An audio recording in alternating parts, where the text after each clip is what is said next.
Well, it's certainly been an interesting week for Chris Whipple. Now, he's the author of the controversial Vanity Fair expose of the Trump administration that just recently came out, and last night he turned his attention to his former employer, CBS, and especially 60 Minutes.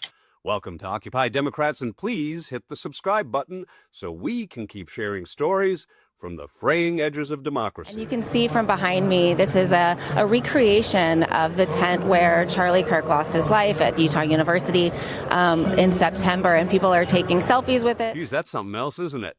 Now, Vanity Fair writer Chris Whipple, well, he seems to have a great nose for exposing obvious truths about terrible people. Now, in our breaking story today, he unveils a major rookie mistake that CBS executive Barry Weiss made. It's an observation we actually brought up just yesterday, as you'll see in a second, confirmed by an insider who is absolutely on a roll. I understand that President Trump has confirmed that he has a quote-unquote alcoholic's personality, as Susie Wiles told me. Not often you get a fact check from Donald Trump, and that's great. I'm Chris Whipple, and for the past 11 months, I've had extraordinary, unprecedented access to Donald Trump's White House Chief of Staff, Susie Wiles. Every once in a while in a reporter's career, lightning strikes, and this was one of those cases. I began speaking with Susie Wiles back in January. I thought she was the most fascinating figure in American politics, not only because she led the against all odds presidential campaign of 2024 and became the first female White House Chief of Staff, but because of this really extraordinary journey that she's taken over the last 11 months. There was a fascinating conversation I had with her about J.D. Vance and Marco Rubio. I asked, how do you account for their 180-degree transformation from never-Trumpers to loyal acolytes? And she said Marco Rubio is somebody who would not violate his principles. It took a while for him to come around. By contrast, she suggested, J.D. Vance made that switch when he was running for Senate, and she said it was, quote, sort of political. That's a pretty extraordinary statement coming from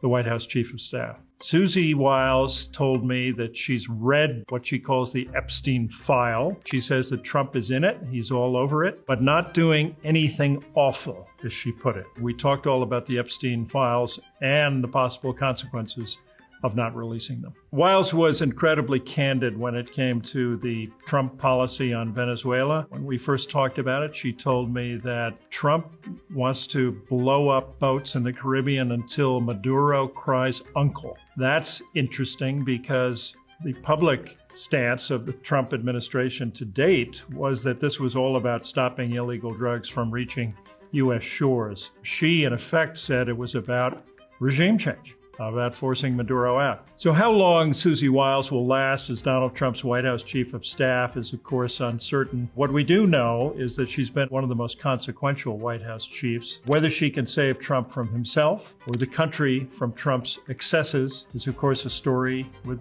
no ending yet. You can read more of my reporting at VanityFair.com.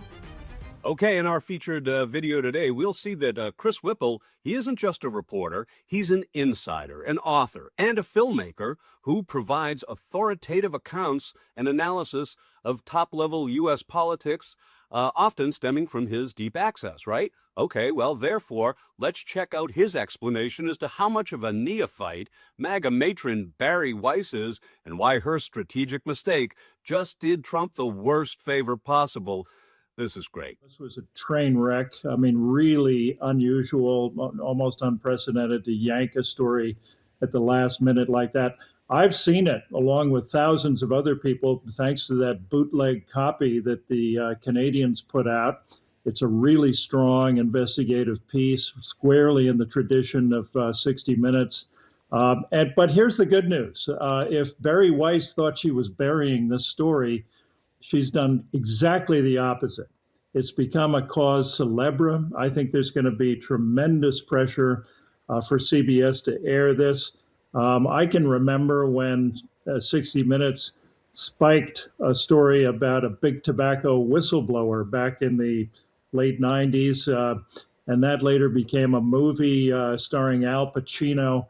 I think this is going to have legs, and there's going to be tremendous pressure on CBS to air it, with the result that it becomes, that it gets even more attention than it would have. Okay, as one with really no journalism background to speak of, but having sat in strategy meetings in high places at powerful networks, well, I came to the same conclusion as Chris Whipple in yesterday's report. Good report. And Sharon Alfonsi is Never writing it down, saying, just for posterity, this is what's going on.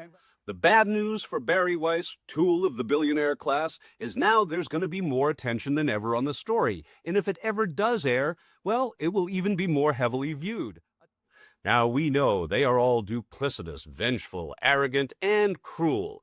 But if the hippopotamus stinks from the head, at least we know they're not very smart. You know, the first question is like, what is this? And they show a lion, a giraffe, a fish, and a hippopotamus, right? And they say, which is the giraffe?